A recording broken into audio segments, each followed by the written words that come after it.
How's it going, wrestling fans? It's the MUX Wrestling Show, back here again with another video. This time it's the NXT 30th November show, and I'm gonna get right into the review, but I just need a second because I talk with my hands, and as you can see there's the band-aid here. I messed one of my knuckles up, and it does not hurt. It's just that it keeps bleeding because it's right at the knuckle, so when I move my hand, it starts bleeding, so it's kind of gross. So I put it on here. It's so weird. I've never had to put band-aid on one of my knuckles. But let's get right into this. NXT from this week was actually taped at the Canadian Tire Center in Ottawa, Ontario, when they did the SmackDown there. So like they shot the last NXT before the takeover show here in Toronto that I went to. It was amazing. So we start the show off right away with a match. It's Asuka versus a local competitor, Nicole Matthews, who's from Vancouver, BC. So I don't know if she was born there and she wrestles in Toronto, or if she came all the way from there. I mean, in Ottawa. And I don't know if she came all the way there from Vancouver to Ottawa for this one match, but good for her. You know, she got on NXT TV or WWE TV, and she got into a match with Asuka, even though it wasn't a long match. Just the quick spots that I got from the match was that now Nicole is at the second turnbuckle. She somehow, beats up Asuka a little bit. Goes to the second turnbuckle, and she's trying to jump or do some kind of a move. She jumps on Asuka. Asuka reverses it into the Fujiwara armbar, and basically I thought she was going to tap. I thought you don't even need Asuka lock for a local competitor, but she got out of it, and then what Asuka does is Asuka puts her in the Asuka lock and just, taps her out, basically showing that how dominant Asuka is. It's Asuka, they're building her up as a beast, and I'm loving it. I'm loving every second of it, and we're going to get back to how Asuka is this beast who has beat everyone in the women's division. Not literally everyone, but every competitor that has come her way has been dominated, just like Mickie James was. Just amazing, amazing, amazing. And I can't wait to see who our next opponent is. Probably Ember Moon, but let's see. Let's see what comes of this. Ember is still kind of, she has been on, 2 takeover shows, and one of them was a 6. No, she actually wasn't on this takeover. She wasn't at Takeover Toronto. She was in the NXT tapings that they did before the takeover. I got it messed up, sorry. And the NXT show that she was at was a 6-women tag team match. So it does not really showcase her, even though she got the finishing move and she got the pinfall. Good for her, but she ain't ready for the NXT Women's Championship. Next, we go to a backstage interview with Samoa Joe, and they basically talk about how Shinsuke is facing him this Saturday for the NXT title in Osaka, Japan. And Joe says, of course, William Regal's going to give Shinsuke Nakamura this title opportunity. He hates me. So we're building on that authority, not actually the authority, but an authority figure versus this dominant heel champion. And he's pissed off at William Regal for giving Nakamura another championship, but he says that Nakamura is not on his level. He's the best. He's going to beat Nakamura again, and he's going to remain the champion. And then walks in Ty Dillinger into the frame, and he says, you know what? You say, Joe, that you're the best and that you're the man. You're the NXT champion. I think I've got something to prove, and I'll prove it against the best guy, the man in NXT. And Joe is like, you ain't on my level either. You're just like Nakamura. How come you're going to challenge me? You lost to Bobby Roode at TakeOver. But Dillinger slaps Joe and runs away. Just fucking amazing. I loved it. Joe is furious, and you can tell he is going to murder. He's going to murder Ty Dillinger, which is going to be the main event of the night. Now we go to the second match, which is No Way Jose versus Eric Young. Now last week's NXT tapings, what happened was, if you watched last week, which I'm guessing you did, Sanity attacked Rich Swann and that other dude. I forgot his name. Oh God, I'm trying to remember. I don't know who that other dude was, but go back to last week. Rich Swann was in a match against him, and Rich Swann did the 450 splash, I believe, and then Sanity came out. Match ended in a double DQ, and Sanity attacked Rich Swann, and No Way Jose came to save Rich Swann, and he was like, "Hey, come back, Sanity, come back, Eric Young, I want to face you." And then Sanity beat No Way Jose up, and then this match was set up from last week, and this match was slow. This was kind of slow.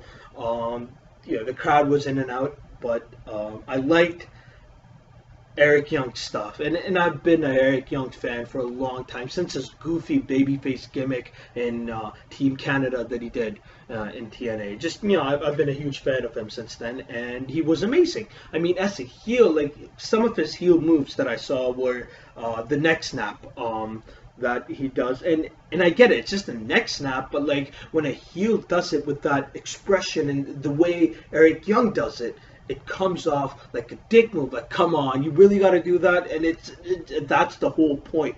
I love it. And to be very honest, okay, I'll get into this in a second. I think I mentioned this in my SmackDown review. I don't remember. I don't know why I mentioned Sanity in SmackDown, but I'll talk about something in a second. But neck snap looked amazing. A heel move. There was the hanging dragon sleeper. You need to go see that. That lasted for 4 seconds. It's at the turnbuckle. Eric Young is at the turnbuckle, and then he holds No Way Jose up in the air. Just a hanging dragon sleeper. Just amazing, man. These are heelish moves. Just amazing. Then what happens is No Way Jose actually lifts EY up, and what he does is he Irish whips EY, right? Into the ropes. EY rebounds off the ropes. He lifts him up or pushes him up and hits him with a fastball punch, which is just a knockout punch. And he's going to win now. He's going to win. He's going to go for the 1, 2, 3. But Nikki Cross distracts the referee, and EY hits the Youngblood, which is his finisher, the name of his finisher now, and it is actually a wheelbarrow neckbreaker, and he wins the match 1, 2, 3. I think we might see. I want to see an intergender match if they could do that. Maybe have EY and Nikki Cross versus No Way Jose and Ember Moon, or No Way Jose and another babyface, maybe Liv Morgan, but someone who could really stay in there with Nikki Cross. But I feel like, and this is the point that I'm getting to, which I said I was going to talk about in a second. I feel like keep building them up like you are.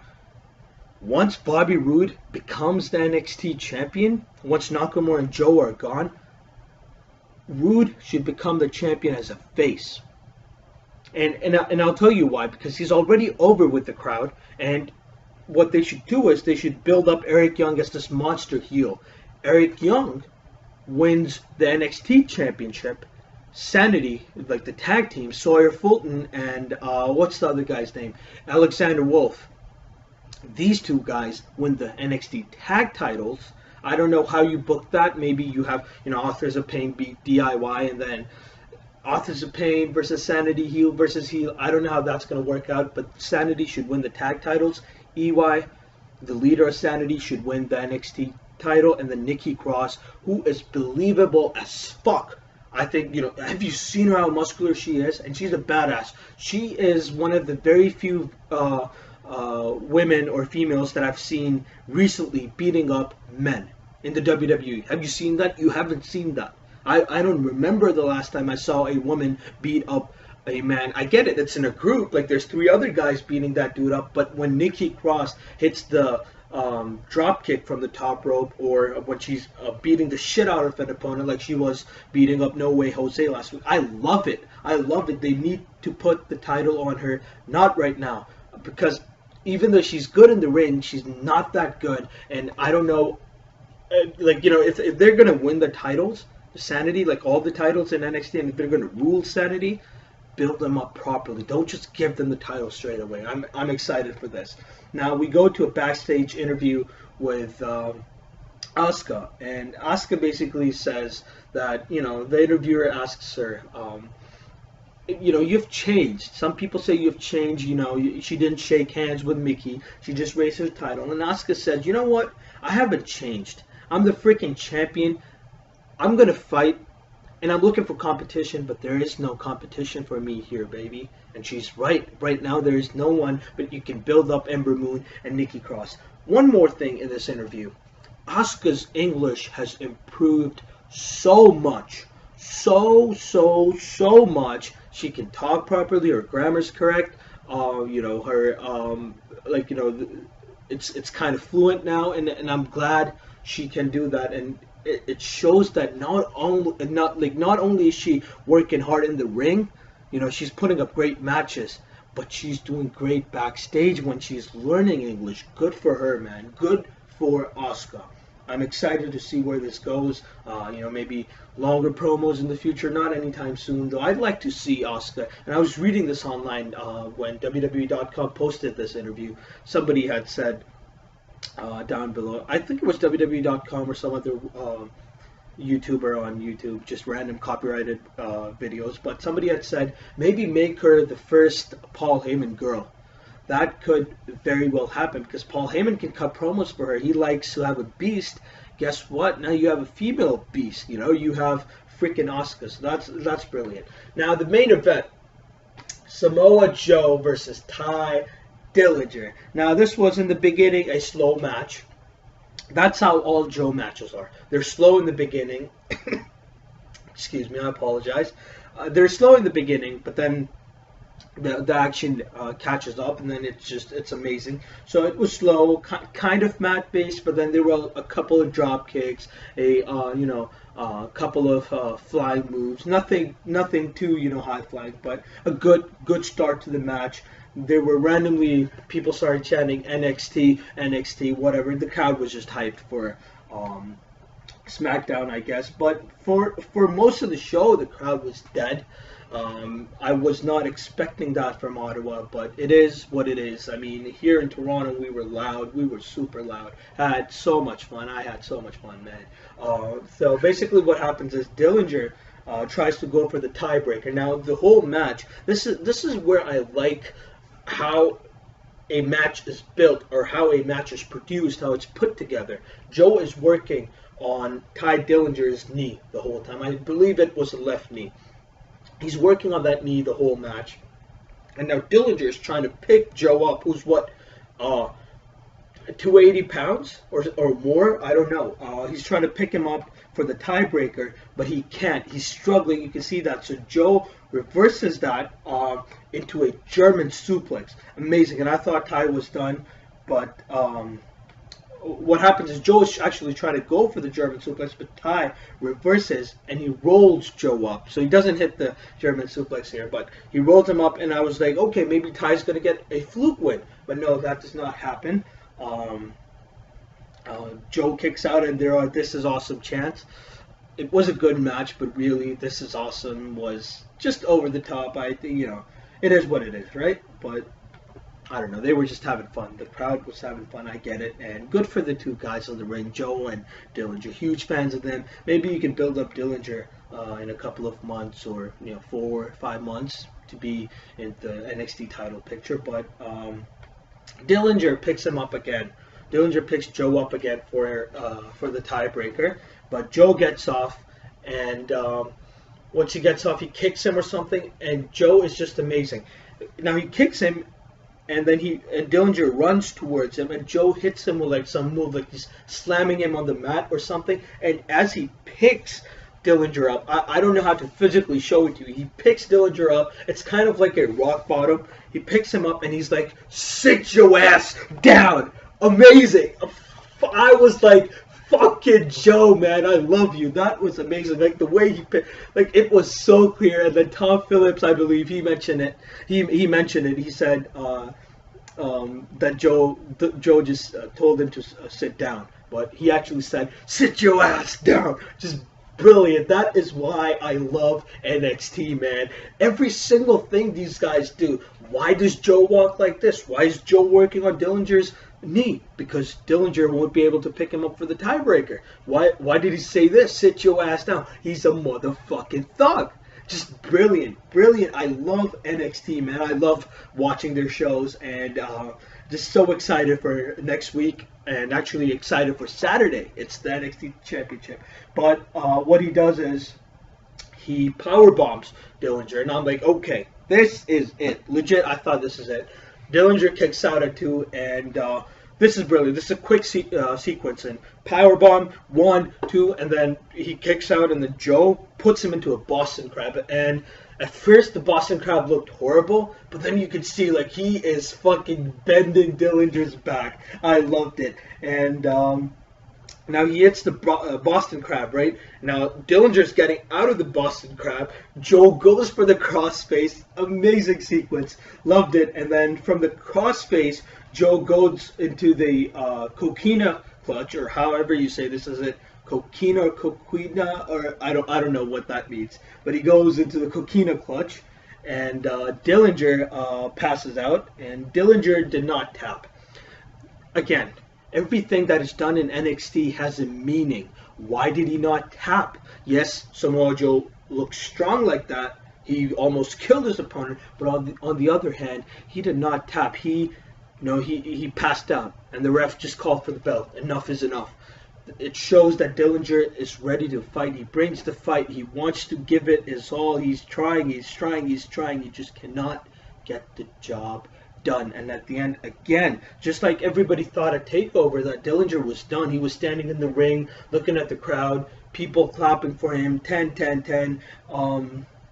Dillinger is just standing there again.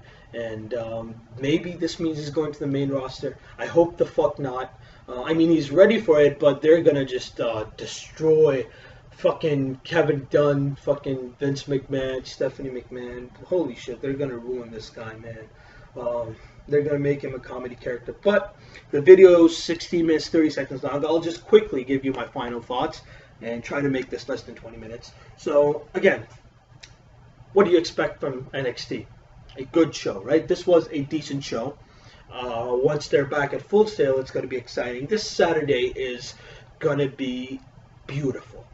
You know, just fucking, I can't wait, man. I can't wait. It's going to be so good. I'm so hyped. Where is Saturday? Can it be Saturday tomorrow? It's Friday tomorrow. Fuck. The crowd was kind of dead, but again, what can you do about that? They were in and out, and Asuka, again, did brilliant in the segment, was dominant in the match. Maybe she's going to face Ember Moon.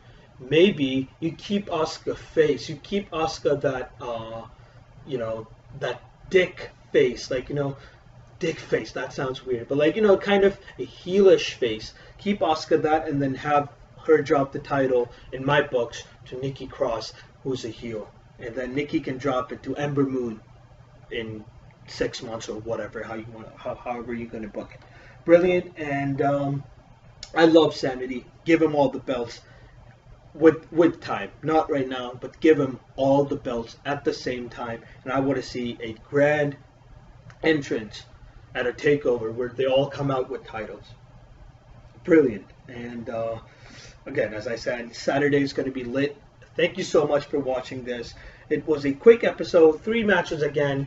I enjoyed it. Nothing, you know, nothing too special, nothing over the top, but a decent show from NXT. So thank you so much for watching. And if it's your first time here, please subscribe. And there's the Facebook link down below. It's off my profile. Add me there. It's on Facebook, as I said. So we can talk about wrestling. We can talk about wrestling. And we can talk about wrestling, and we can talk about wrestling because I'll never fucking get tired. I'm 19 years old. I've been watching it for 20 years. I was fucking in the womb watching fucking Austin give his 96 King of the Ring speech. Thank you so much for watching, and I'll see you with the Saturday NXT show review, and it's gonna be brilliant. Can't wait. See you on Saturday or Sunday maybe. So please subscribe.